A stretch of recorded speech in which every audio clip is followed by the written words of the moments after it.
You know, in the Psalms, Asaph, the psalmist, said, there was a time where I was perplexed. It seemed like the blessing of God was on the unrighteous, and the righteous suffer, and the unrighteous were getting blessed. And I felt like some kind of way, and it bothered me. That's my version of that psalm. And he felt all that stuff, and then all of a sudden the Bible said, and then I walked into your sanctuary. One moment in his presence can make all the difference. It'll change your perspective. It'll change your outlook in one moment in his presence.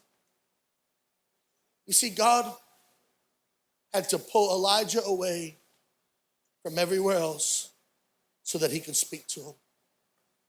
I shared this somewhere around 1:30 in the morning on Friday night about Jacob.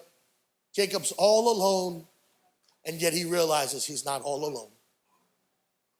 He's at a place where his wives and children and everybody else is gone. And in that moment, he realizes that the Lord is here, and I knew it not.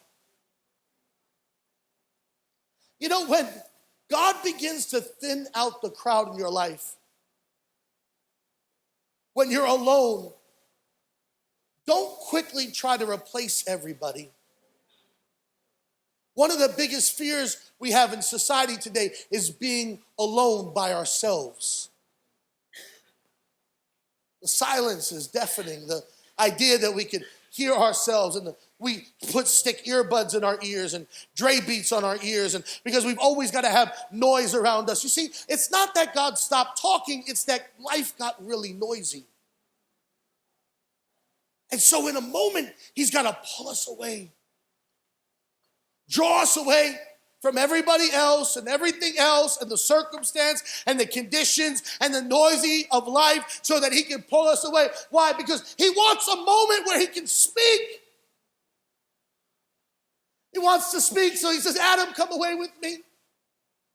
And when his wooing is ignored and when his drawing is ignored, he'll use the circumstance of our life to thin out the crowds so that we find ourselves by ourselves, because the truth of the matter is God is far more concerned with you on the inside than your outward circumstance. He can deliver you in a moment. The problem is you're fixated on the exit instead of listening for the voice. God, deliver me. God, get me out. God, and he's, no, I've got you here because I want to speak to you. You're waiting for the exit. You're waiting for deliverance. You're waiting to get out. And what you don't understand is for this next season in your life, you're going to need what I have to say.